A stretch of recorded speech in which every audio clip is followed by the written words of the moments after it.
Happy Monday, everyone. This is Martha with Nature Niche, and this week I thought it might be helpful as we're preparing for our growing season finale, our last native plant sale for the year, to discuss why late season plantings work and some best management practices for caring for your native plantings in the fall if you're new to using native plants in your landscape.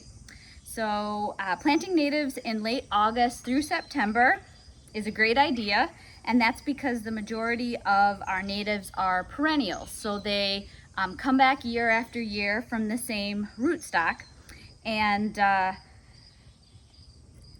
conditions that occur at the end of the growing season are ideal to help them settle into their new home, expand their root systems, and get a head start growing next spring. So a lot of folks think about spring plantings only because the focus has been on annual species that only grow that season, so you want to put them in early, and they're only going to return if they're able to reseed themselves, which many are not. So just kind of wanted to clear that up, why I'm having a plant sale at the end of the growing season, and why planting now works well. And in the fall, temperatures generally decrease while precipitation usually increases. So we get another month or more of pretty prime growing conditions. It's warm enough to grow new tissues and set next year's buds, but cool enough so that you're not getting a lot of wilting and you're not constantly having to water your newly installed plants. One exception would be I don't recommend planting really late in the fall on wet soils where there could be a lot of frost heave. So yeah, make sure you get your plants in soon enough, and in those wet sites, kind of do it more towards the end of August, early September, rather than end of September into October.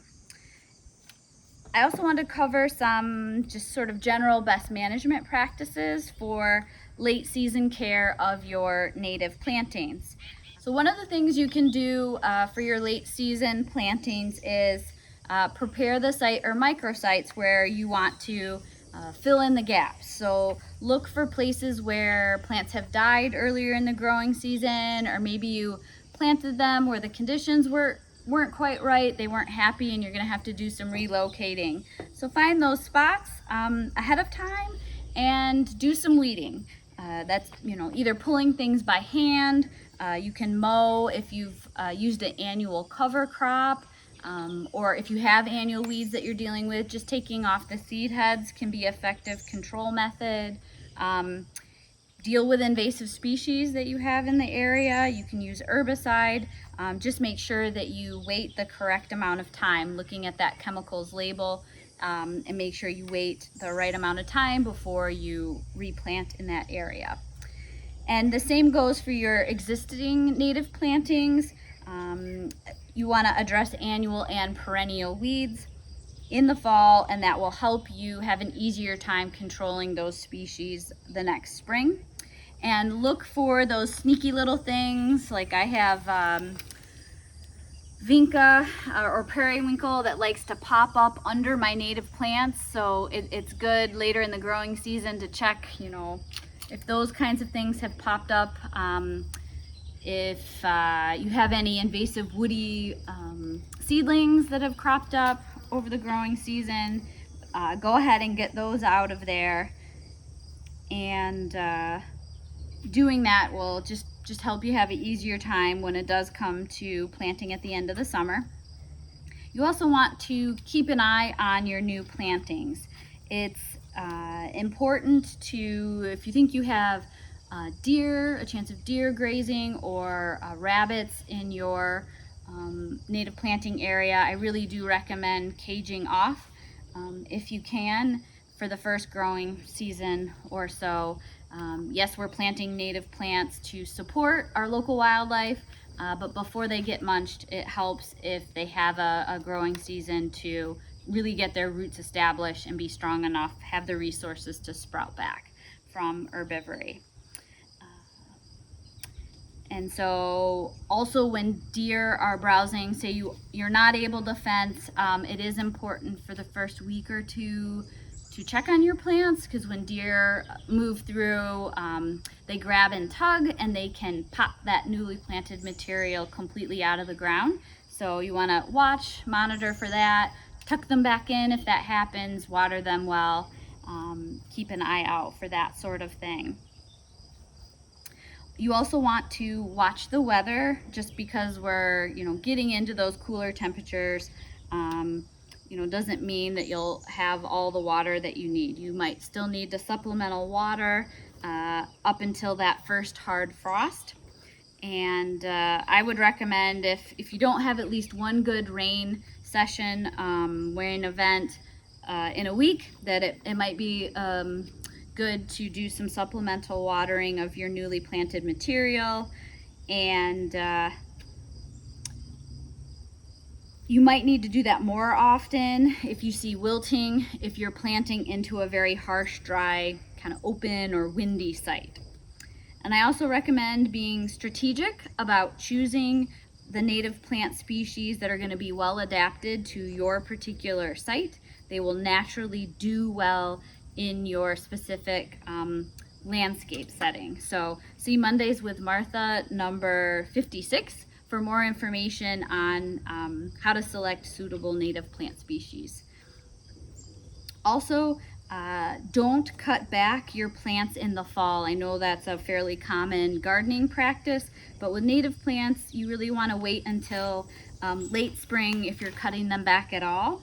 And that's so you get the full suite of wildlife benefits of the native plants and help your plantings fill in. So if you let your native plants, flower, but then finish developing their fruit and their seeds, letting that production continue, that's really important.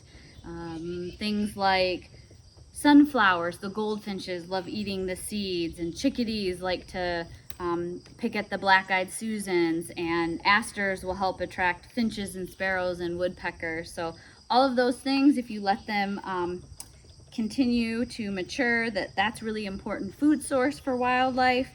It also provides a natural ground cover for insects to overwinter, for their pupa, and other things like birds, mammals, and reptiles to shelter under, protect them from harsh winter elements.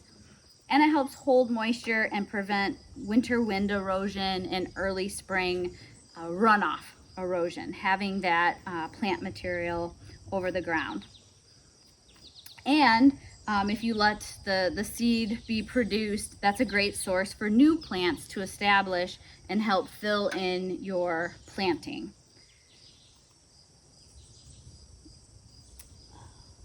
And then also leave your leaves. So if you have trees and shrubs on your site, it is a benefit to wildlife and the environment.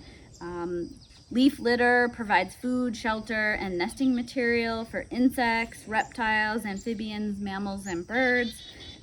It's less wasteful than bagging that stuff up and putting it in a landfill, and it helps you retain critical organic matter and nutrients to help keep your soil healthy and your plants growing happily. So it's kind of nature's own mulch. You don't need to go buy it every spring. You can use your fall leaf litter.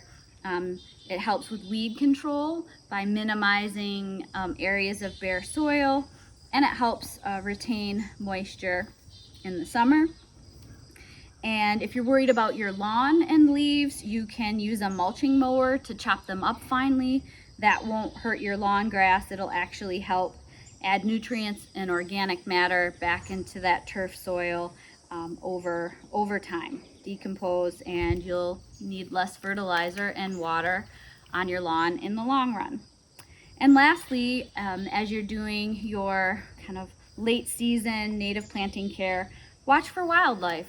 Look as you're walking around, make sure you're not stepping on caterpillars, chrysalis, cocoon. You'll probably observe some plants that have been munched on if you look closely as you're doing your fall tasks. And look for bumblebee ground nest entrances. Try not to disturb those. Watch for snakes and turtles before you do that leaf mulching. And there should be lots living in your landscape still this time of year. So enjoy what you find as you go about your native planting care. Have a good week.